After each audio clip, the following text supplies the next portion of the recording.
evening and welcome to SMNI. This is Business and Politics. I'm your host, Dante Klinka. Our topic tonight is management excellence. To talk about that, we have Richard Mills, chairman of the Asia CEO Awards. Those awards, which he runs with his Filipino wife, Rebecca Bustamante, has become one of the largest business events not only in the country, but also in Southeast Asia. The award's purpose is to promote the Philippines as the premier business destination for global enterprises. We'll ask our guests about that later. Mr. Mills has an extensive career in executive search throughout Asia and North America. He's a featured presenter for Asia region conferences and international expositions. We'll ask Mr. Mills, what does it take to be an effective executive in today's age, and what role will Filipino talent play in shaping the future of businesses here and elsewhere in the world?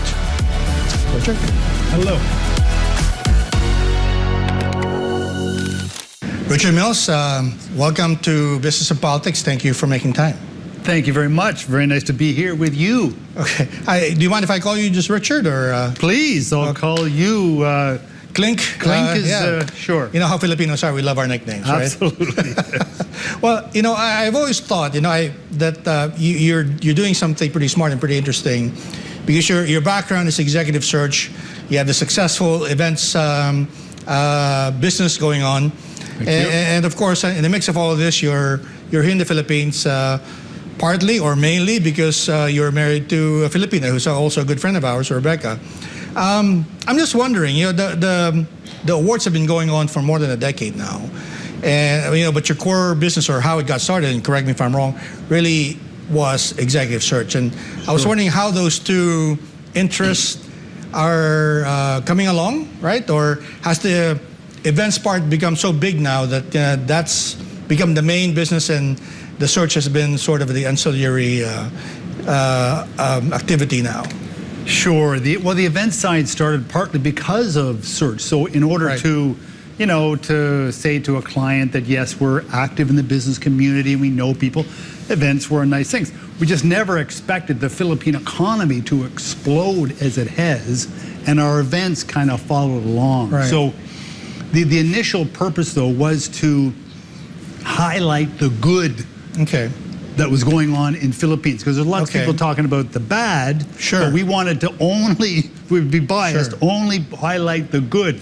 And the idea was to get international people, Filipinos doing great things up on the stage, everybody smiling, with the message that if they can do it, you can too, is the story. So our events, AGC Awards, has become large, partly because of the talent here in Philippines. So people say it's the largest event of its kind in Southeast Asia, and it's a real grand thing. I will invite you to join, and everybody here, of course.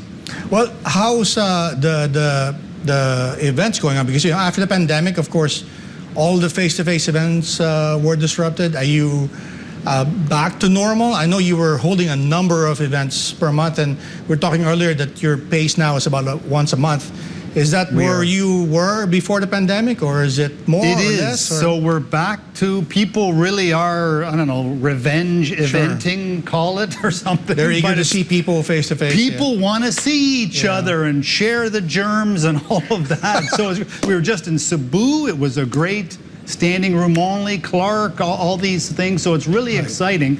And the awards event will be the largest by far, if our nominations that we're receiving are indicators of that. Well, that's very interesting. So how's the search part? Because that, I mean, I see that sort of like a barometer of how the economy is doing, right? If talent is in demand, but is it? I mean, are companies looking to hire? What kind of people are they looking to hire? It's a good question. Because it's a mixed bag. There are certainly sectors where it does seem to be coming back. It is coming back. Others where it's more difficult. Sure. Business process outsourcing is just, Filipinos are loved throughout this world for employees. Klink, so it's a really big opportunity where Filipinos are being skilled and working in global jobs and getting paid now global income. So it's very exciting. Well, so you said that, you know, that's doing well. Are there other sectors that are not doing so well or lagging a bit behind? And is there other things other than BPOs that are hiring more than the other sectors? From what I see, BPOs and companies or industries like real estate, for instance, that Okay. use a lot of office space and residential of workers. Those and ones so are forth. booming. Those ones related to that are booming. Okay. Of course, tourism is returning. I know Okay. the Marriott and the Shang and so forth. Oh, are okay. You work in booming that space as business. well, okay. Yes, the peninsula, we were just there, and Okay. it was hard to find a table despite their outrageous prices. Sure. You know, so it's really doing well. Okay. Some say manufacturing is having a difficult Okay. time getting back. Okay. But mainly it's a good story. Well, that makes sense, because that's why perhaps the government is looking at that sector as well, manufacturing, I mean. Let me go back to the awards, because I was looking at your website, and it says that, you know, as I said in introduction, your purpose is to make the Philippines a premier destination for global enterprises. So I know that, you know, as you do, that there's a lot of competition in Southeast Asia. We're living in the shadow of China, but in Southeast Asia, there's Singapore that's doing extremely well. There's competition from places like Vietnam and Malaysia, Indonesia. How are we doing from your perspective in terms of making that aim a reality? Well, China has had a fantastic success Okay. over the past 20, now 30 Sure. years now, of Sure, course. yeah. But like all the countries, there is a time limit to Sure. this, and they are now slowing. They've made, I think, some mistakes in making a few too many enemies of their customers and neighbors as Okay. well. We could, Yeah. I'm not going to talk politics, but, Sure. but you know, that's not a good. So there's a consequences to all those things that we so read in the news, right? All eyes now Okay. are shifting to Southeast Asia. Okay. Vietnam, Indonesia, Philippines, in Right. particular, those three, because they're the largest young population, all that kind of stuff. Okay. So we have great respect for Vietnam and Indonesia, and we want them to do well. Sure. It's just that we want Philippines to do a bit better. Right, right, So, right. so this is all of our responsibility to make sure that happens. So Philippines, though, seems to be going into a golden age for growth. Okay. The world, Klink, I can emphasize again, because of the work from home thing and the internet and so forth, everybody wants to work with Filipinos. Okay. So Okay. it is, But why is that? What is it that, right? What is it with Filipinos that you think people are saying that? Is it because of the language? Is it because of the culture and values are very similar to North Americans and maybe to Europeans? Or is it something else? It is something else. Because Okay. not to put anyone else down. No. but We're just it's well known, trying to understand, right? It's well known that Okay. if you want to ensure that you get the client and somebody else doesn't, Okay. what you tell your client is, okay, well, go to the site visits, go Okay. to Sri Lanka, India, Costa Rica, Right. Colombia, wherever, Right. and then come to Philippines. Okay. 8 out of 10, they'll say, we only want Philippines. We want to do business in Philippines and only Philippines. Okay. Now- is that true for all sectors that you're talking about, or mainly for Well, the few that you talked about, BPOs? The few that I talked about Okay. in particular. Okay. The other ones, it's a like manufacturing, I would think that, you know, manufacturing they probably is a go difficult. to China, Vietnam. Yes, I think those Yeah. sectors would do that, but those are difficult. I think Sure, I'm glad. sure. Because you've got how many other competitors in, Right. in manufacturing? Right. In business process outsourcing, which includes virtually every other function you can think of. Okay. Filipinos seem to stand up above. Okay. People like working with Filipinos. Okay. English, yes, international English is certainly a part of We that. make a big deal about that, but, you know, is it really that big a deal for, you know, foreign businessmen coming? Because, you know, I would think that the primary reason for going someplace is the potential returns, right? But how relevant or how impactful really is the ease of communication? Is that something that's very important, or is that something that we mentioned to ourselves that It's key. It's key. Especially when you're working online through a little a screen. I see. So, Okay. you know, Indians, Sri Lankans, Costa Rica, I mean, they're all beautiful people, Sure. as we know, hardworking and all of that. But the extra difficulty of the accent and Right. the cultural acclimatization.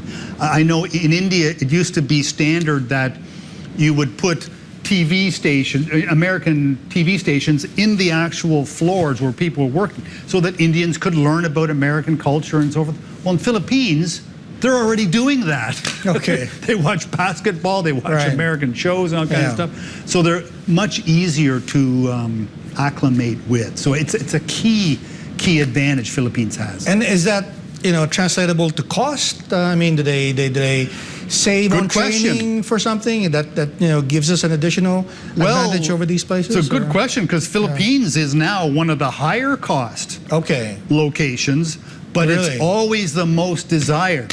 Okay. 15-20% at least Okay. more expensive than India and some of these other places. Right. But yet it's always the preferred or Sure. among the top preferred. Oh, why is that? Is it because that the sector has flourished so much that they've tapped out all of the talent that's available? And so is it something else that's, impacting all businesses, right? The cost of doing business, the bureaucracy, the cost of energy, Well, et cetera, et cetera. Does that explain the higher cost? or- Okay, throughout the world. Oh, why Philippines is higher Yeah, cost? why is it more expensive? Because the quality and the Okay. demand. It's a demand-supply situation. No other reason. Okay, India has 1.4 billion people to draw from, right, I see. whereas Philippines has less, still many people to draw from, but it's just the demand is higher. I see. And it pushes up the price. And what's going on in the rest of the world, in the so-called rich countries, but even many poor ones, is Sure. like Japan. Everyone's going the way of Japan, where there's fewer and fewer young people Okay. and fewer working age people. Okay. So that's why they're coming here Okay. to places like Philippines to Right. hire people. Right. So, we have this that is an demographic opportunity. sweet spot that they say. Absolutely. Yeah. Philippines is in the Goldilocks age, the Right. golden age, when everybody needs young, pleasant people that you want to work with, Sure. who also have skills. Sure. But the rule is always, you can teach the skills, but you Right. want the mindset. Right. Because you can't teach that. So Right. this is why they're coming to Philippines. Right. And in terms of making the country more attractive, what are you hearing from your clients? I know that we're excelling in the BPOs, right? But is Sure. there something else that maybe the government or maybe even society as a whole can do to make it even more attractive?